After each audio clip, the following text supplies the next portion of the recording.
तो हम बात कर रहे हैं कि प्रधानमंत्री ने बीजेपी की राष्ट्रीय कार्यकारिणी की बैठक में कहा कि हमें ईसाई, सिख और मुस्लिम समुदाय तक पहुंचना चाहिए, सबको बयानबाजी से परहेज करना चाहिए जो किसी धर्म के खिलाफ हो। उन्होंने कहा कि हर फिल्म पर बयान देने की जरूरत भी क्या है। बीजेपी नेताओं को नसीहत, शायद उन्होंने पठान फिल्म को लेकर जो विवाद हुआ उसको लेके था, भगवा कपड़ा जो दीपिका पादुकोण ने पहन लिया था। मैं प्रधानमंत्री के मन की बात तो आपने सुन ली, जो उन्होंने कहा कि 400 दिन अभी चुनाव के लिए बचे हैं और हमें सब तरफ आना जाना चाहिए। मैं इस वक्त काशी के मुसलमान, चूंकि बनारस उनका संसदीय क्षेत्र है, उन तक प्रधानमंत्री नरेंद्र मोदी की बात कितनी पहुंची और वो इसको किस तरीके से लेते हैं। अब मैं एक दूसरे इलाके में आ गया हूं, यहाँ पर कुछ लोग हैं। प्रधानमंत्री का पैगाम पहुंचा आप तक?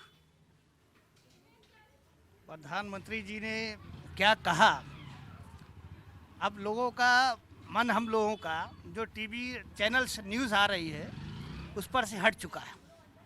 इसलिए वो पैगाम केवल टीवी पर चला होगा या उनकी पार्टी तक चला होगा, पार्टी के वर्करों तक चला होगा।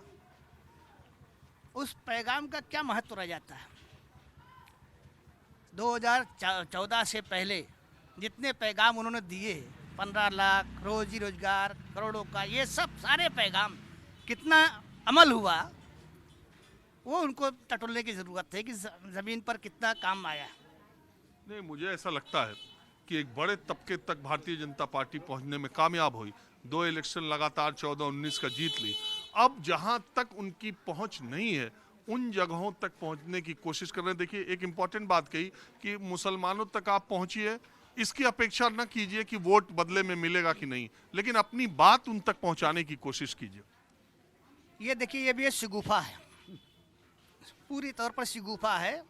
2024 का चुनाव नज़दीक है और भारतीय जनता पार्टी, जहां तक मैं मानता हूं, अकेले उनकी हुकूमत नहीं है। अकेले लड़ ले, अकेले ही लड़ी रहे हैं। आप कहा उनके पास कौन है? 43 दलों की हुकूमत है आज भी। अच्छा, आप स्टेट की बात कर रहे हैं, अलग अलग? हाँ, देश में, पूरे देश में उनका अलायंस चल रहा है। अलायंस के बलबूते हैं विपक्ष। अरे आप कहाँ देखिए, जेडीयू है नहीं, अकाली दल है नहीं, शिवसेना नहीं है। अभी तो अब जब 2-3 दल हटे हैं तब वो आप पहुंच रहे हैं। किसके पास? सिखों के पास, मुसलमानों के पास। तब ये पहुंचने का जो है, ये भी एक शिगुफा ही है। अब उसमें कितना अमल हो पाएगा, कितना कामयाब होंगे, ये तो अब उनकी जो पार्टी के लोग हैं वो मान सकते हैं।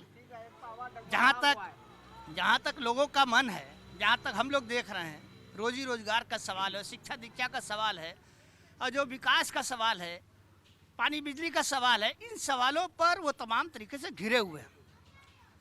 केवल विदेशों से या पूंजीपतियों के हाथों, जो बड़ी उद्योगपति हैं, उनके हाथों पूरी हुकूमत चलाना, ये गरीब लोगों पर मार है। और इससे गरीब अपेक्षित है पूरी तौर पर कि अब इनके खिलाफ उसके अंदर भावना बनी हुई है। अरे वो तो, आप क्या मानते हैं ये प्रधानमंत्री के इस बयान को? देखिए, बयान को की बात यही है, जितने भी गठबंधन विरोध करेंगे तो ये हैट्रिक मारेंगे। ये हैट्रिक मारेंगे, मतलब विपक्षी दल एक नहीं हुए तो हैट्रिक मार देंगे। इनको हैट्रिक मारने से कोई रोक नहीं सकता। आ रहे हैं 24। हाँ, 24 में ये आएंगे, इनको कोई रोक नहीं सकता। तो इसकी वजह इनका काम है। जितना लोग विरोध करेगा उतना ही उनको फायदा होगा, उतना ही फायदा होगा। क्यों, ऐसा क्यों मानते हो आप? इसलिए जितने सही आदमी को, जो भी है, अब देश का प्रधानमंत्री है, हम उनकी बुराई क्यों करें? हम उनकी बुराई नहीं कर सकते। हमारे भारत का जो है एक बादशाह है, हमारे मालिक हैं, पूरे भारत के मालिक है इस प्रकार।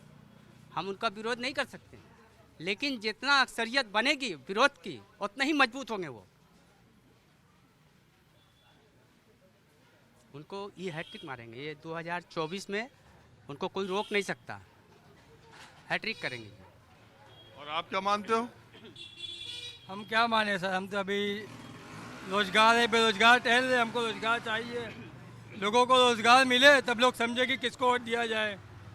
यहाँ पर युवा तो बेरोजगार होते जा रहे हैं और देश में तो कोई काम बचा नहीं, सिर्फ हिंदू मुस्लिम कभी फिल्म के नाम पर, कभी मस्जिद के नाम पर, कभी वही तो उन्होंने कहा, उन्होंने प्रधानमंत्री ने कहा कि हर फिल्म पर विवाद खड़ा करने की क्या जरूरत है। अरे प्रधानमंत्री के कहने से क्या होता है, उनके छोटे छोटे वार्ता जो है उनके सांसद हैं, उनके जो नेतागण हैं, वो तो उल्टा सीधा बयान देते मुसलमानों के खिलाफ। कोई कार्रवाई तो नहीं होती है। आपने कभी देखा किसी नेता के ऊपर कार्रवाई हुई है?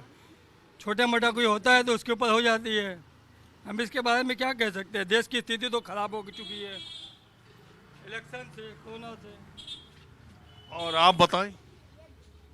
और लोग से बयान ले लीजिए, क्या क्या बोल रहे हैं तो कुछ समझें, कुछ शेर नया कहा जाए। आप तो शेरों में अपनी बात कहते हैं, तो अब कार्यक्रम मेरा खत्म होने का भी है और ऐसा है समय। हाँ, कि हमने मुन्ना भाई को भी सुना, पीछे भी आपने बोला, हमको कुछ खतरा नहीं अपने खुले दुश्मन से, खतरा उनसे है जो मिल के दगा देते हैं। समझ में आई? और रह गया कि बहुत सी पार्टी और बताया गया, बहुत से अहम भी बताएं, तो मामला हमको जहाँ तक समझ में आता है ये है कि सागर है नया और न पैमाना नया है, साकी के नए होने से यह मैखाना नया है। असनाम को देखूं या सनम खाने को देखूं, असनाम पुराने हैं, सनम खाना नया है। असनाम पुराने हैं, सनम खाना नया है। और एक सेल लेते जाइए कि एक रिंद कहाँ, सबको मिलाइए, कहा है ना मोदी जी ने कि इनके यहाँ जाइए, एक रिंद कहाँ और कहाँ हजरते वाइस, निभ जाए तो समझूं अभी याराना नया है। चलिए, आपकी इसी बात के साथ माहौल क्या है मैं बस आज इतना ही। अगले एपिसोड में फिर मैं जमीन पर ही आम लोगों के बीच से किसी और मुद्दे को लेकर हाजिर होऊंगा। कैमरामैन कालीकांत झा के साथ राजीव रंजन, न्यूज़ 24 बनारस।